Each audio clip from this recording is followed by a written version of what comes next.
berkumpul di tempat yang insya Allah diridhoi olehnya dalam keadaan yang sehat walafiat.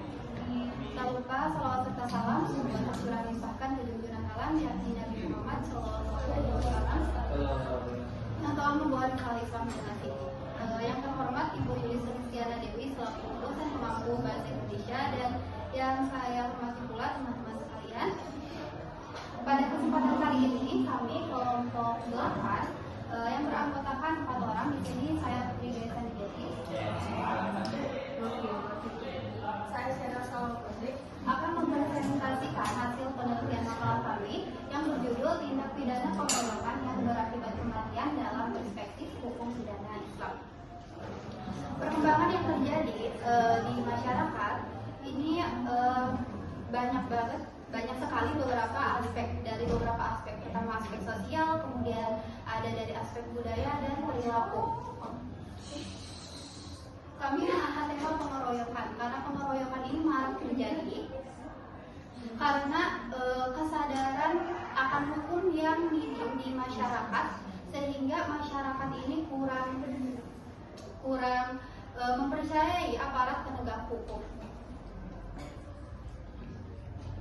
Gejolak sosial yang tinggi akibat kurangnya kepercayaan masyarakat terhadap aparat hukum adalah salah satu pemicu tindak pidana pengeroyokan. Pengeroyokan ini merupakan tindak pidana atau kejahatan yang dilakukan secara bersama-sama terhadap satu orang yang dapat mengancam nyawa. Dalam perspektif hukum positif, tindak pidana pengeroyokan ini diatur dalam pasal 170 KUHP. Kemudian dalam perspektif hukum pidana Islam, tindak pidana pengeroyokan ini tentu saja sangat dilarang. Kami ambil dari firman Allah dalam Quran Surat Al-Maidah ayat 32 yang menegaskan bahwa membunuh satu orang yang tidak bersalah itu sama saja dengan membunuh seluruh umat manusia, dan menyelamatkan satu orang sama dengan menyelamatkan seluruh umat manusia. Untuk itu, tujuan dari penelitian ini adalah untuk mengetahui apa itu pengeroyokan, kemudian sanksi yang diterapkan terhadap pelaku pengeroyokan yang berakibat kematian dalam perspektif hukum pidana Islam maupun hukum positif. Kemudian manfaat dari penelitian kami ini yaitu pemahaman lebih mendalam mengenai hukum pidana Islam, penerapan prinsip keadilannya, pencegahan kekerasan, dan kontribusi dalam penegakan hukum yang adil. Teknik pengumpulan kami.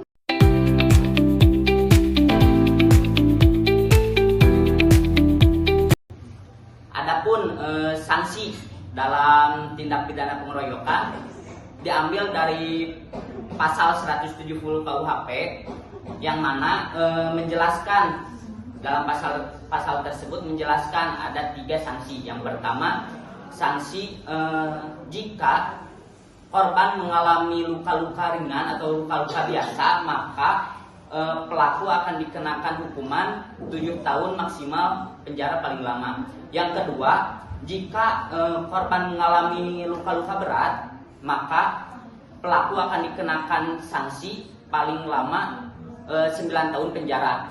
Dan yang ketiga, jika korban sampai mengakibatkan kematian, maka pelaku akan diberikan hukuman penjara yaitu 12 tahun. Nah, adapun sanksi dalam tindak pidana Islam atau tindak pidana jinayah, maka diadakannya qiyas dan diyat. Nah, qiyas di sini adalah perbuatan seseorang yang dilarang atau tindak kejahatan yang dilarang oleh Allah Subhanahu wa taala dan akan mendapatkan hukuman yang setimpal dan sesuai dengan perbuatan yang dilakukan oleh pelaku tersebut terhadap korban.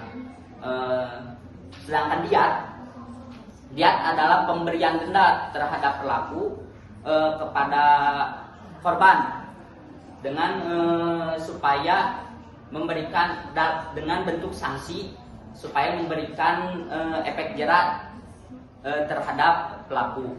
Nah, contoh kias ini jika yang setimpal ini jika korban mengalami sampai mengakibatkan kematian, maka pelaku akan dikenakan hukuman dengan hukuman mati. Tetapi dilihat dari hukum yang ada di kita ini, hukuman mati tersebut ada tahap-tahapnya sampai ke adanya hukuman mati. Contoh, yang diat jika korban mengalami luka-luka, maka akan dikenakan denda yang akan dibayarkan terhadap korban. Denda tersebut diberikan kepada sanksi tersebut diberikan kepada pelaku, lalu si dendanya akan dibayarkan kepada korban. Nah, di sini dapat diartikan sanksi dari tindak pidana jenayah adalah adanya kias dan diat. Namun perlu digarisbawahi bahwa jika pelaku dimaafkan oleh korban atau pihak korban atau keluarga korban, maka denda tersebut akan dihapus. Contoh, jika korban yang mengakibatkan kematian, si hukuman tersebut dapat dihapus dengan alasan keluarga atau pihak-pihak korban memaafkan pelaku tersebut. Nah, jika korban hanya mengalami luka-luka, ya begitu pula sama. Jika dimaafkan, maka tidak akan diadakannya hukuman tersebut. Mungkin cukup sekian dari saya dan akan dilanjutkan kepada presentator selanjutnya, yaitu Nopi. Dipersilakan.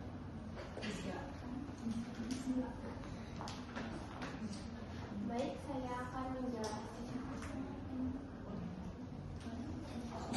akan menjelaskan pembahasan tentang kendala dan solusi.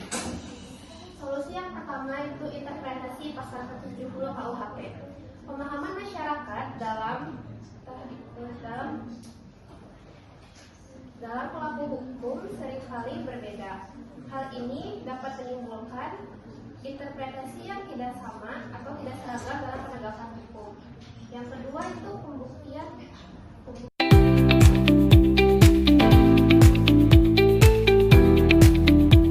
Dalam hukum Islam, pengeroyokan ini termasuk ke dalam qatl al-am.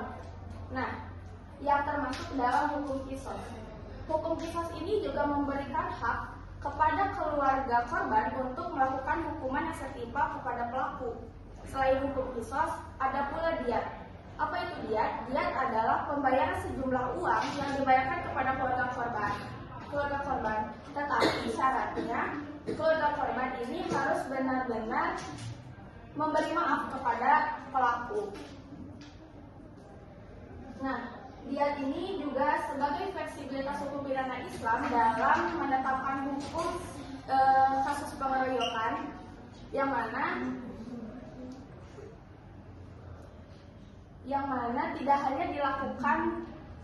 hukuman ini tidak hanya dilakukan dengan membalas fisik, tetapi kompensasi finansial juga. Kemudian ada saran yang bisa kita lakukan, yaitu yang pertama meningkatkan kesadaran akan dampak negatif dari pengeroyokan.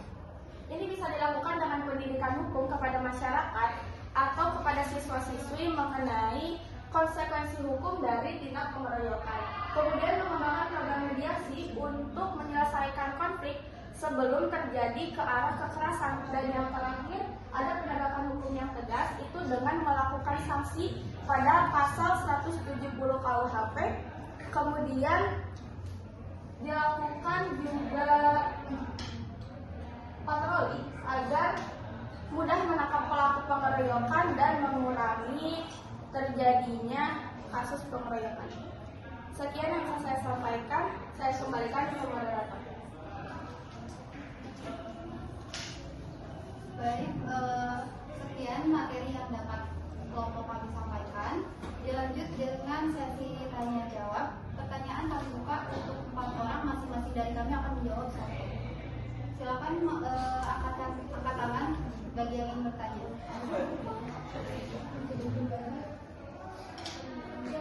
Apa pandangan Islam terhadap tindak kekerasan seperti pengeroyokan? Pengeroyokan dalam perspektif Islam. Islam.